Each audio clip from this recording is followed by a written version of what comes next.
Hello guys, hello. Hello Scorpio. Alamin natin kung anong messages, vibration, gabay energy para sa lahat ng Scorpio. Ay general reading. So welcome pala kayo dito sa aking channel, Kapalaran 888 Scorpio. So tingnan natin kung anong messages, ano yung information na gustong iparating sa iyo ng ating universe. Okay. Number 49, number 2. Journey, Angel of Love. So, 9, 10, 11, 12, 13, 4. So, nakikita natin dito yung balance. Meron ditong Scorpio na siguro may ka-live-in ka pa lang, or siguro in a relationship ka. It's either in a relationship or single ka, babae or lalaki. May nagkakagusto siguro sa'yo. So, nakikita ko sa'yo dito na siguro from far places siya, is either ibang lahi or Pinoy din pero nasa ibang bansa. So, siguro meron kayong pinag-uusapan na dalawa na gusto nyong mag-travel together, parang ganon, gusto nyong mag-travel together or parang gusto ko nyong kunin or ikaw gusto mong pumunta doon sa taong ito. Make sure lang na single ka kasi kung may asawa ka, delikado to, kasalanan yan. Okay, so dito sa journey na to, balance, meron kang, siguro this December, meron kang pinaplano na travel, okay? May travel plans ka dito sa buwan ng Disyembre, okay? So, pwedeng nag-aasikaso ka ng papeles mo kung pupunta ka sa ibang bansa or posibleng nakaplano na habang nanonood ka sa ngayon, nakaplano na, nakabili ka na ng mga tickets or handa ka na para sa travel plans na yan. Or yung iba naman is either paglilipat bahay or yung iba is paglilipat ng relocation or movement. Or yung relationship mo is next level na siya, pwedeng may nagbabalak magpakasal. Or yung iba ay may balak na bumukod na. Okay? So, ego number 15, it's number 6, illusion, dependency, materialism. Kaso lang, if for example, Scorpio, kung masyado kang materialistic na tao or masyado kang maraming pangarap, yung parang mga unrealistic na dreams. Meron kasi tayo yun di ba? Yung nag-imagine tayo ng mga bagay-bagay na alam nating hindi reachable na pangarap. Pero libre lang naman mangarap. So, walang mali doon. Pero, this month ng December 2024, be realistic. Okay? Kailangan mong maging realistic sa mga minimithi mo. Kailangan yung yung kaya mo lang, yung pwede mong pangarapin. Okay, King of Air, knowledge, objective. So, nakikita ko siya dito na merong Scorpio na kailangan yung, since the same yung energy nilang dalawa, parang freedom siya. Kailangan mong pakawalan ang sarili mo sa mga unrealistic dreams mo or goals or mga pangarap sa buhay. Strength card, sinasabi ng barahan na napakahirap ng mga pinagdaanan mo for several years or for several months, but sinasabi dito na be strong and confident na malalampasan mo kung ano pa man na pagsubok ito na pwedeng dumating sa'yo bago matapos yung taon.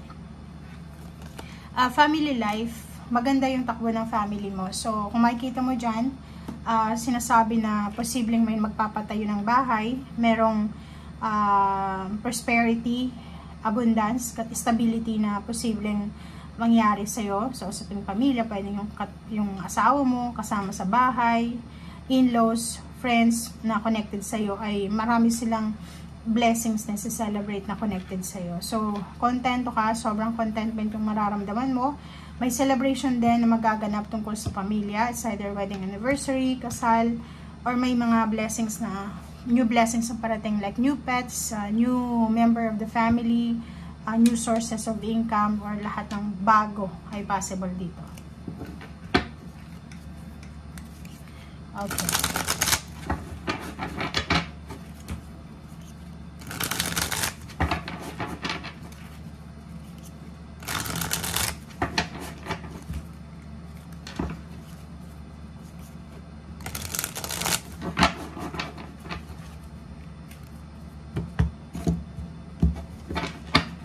Okay.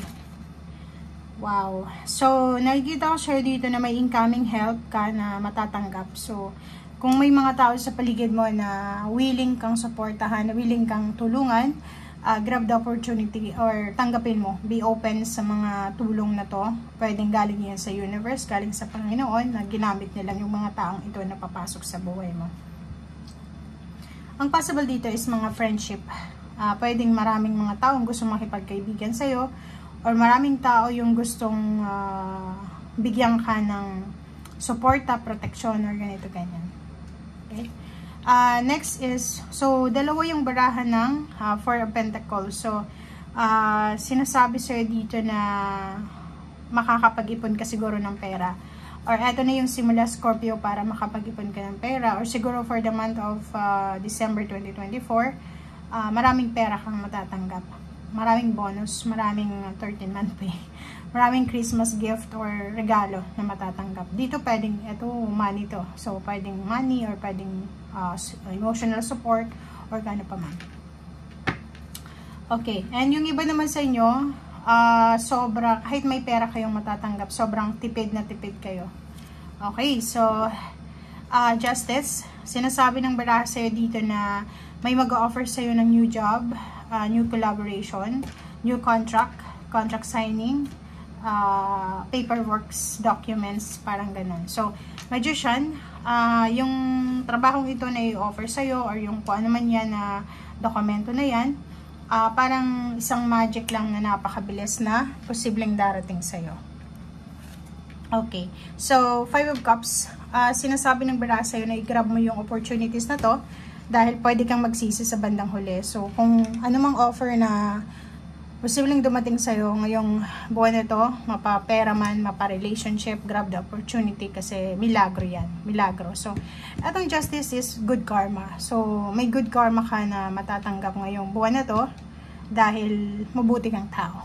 Kasi gano'n naman di ba? Pag mabuti tayong tao, good karma yung dumating sa atin. Pag hindi tayo mabuti, hindi masama ang ugali natin, masama yung ginagawa natin, syempre, unfair naman kung maganda yung mangyari sa atin. Di ba? Okay, so dito naman sa Chariot, isang very fast moving victory and success na mangyayari sa buhay mo. It's either travel, relocation, decision making. So napaka bilis na to. Pwedeng bibili ka ng sasakyan or pwedeng magbebenta ka ng sasakyan.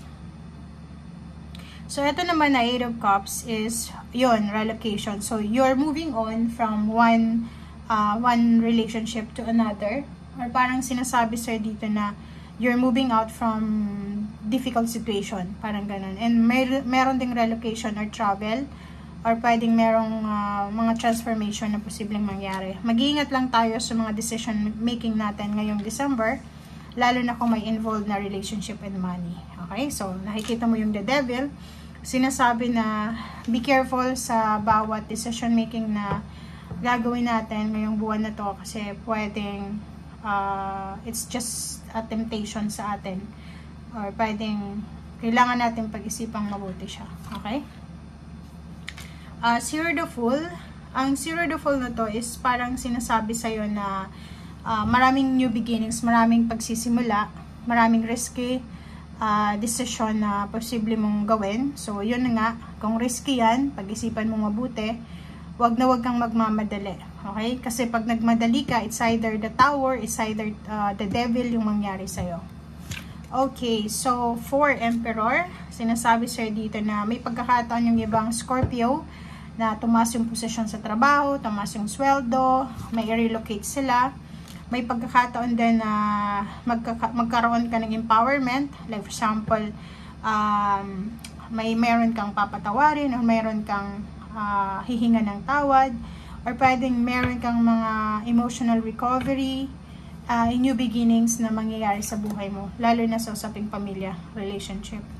And yung King of Swords, sinasabi sa'yo na kailangan mong mag-focus ngayon, okay, sa kung ano man tong ginagawa mo sa ngayon.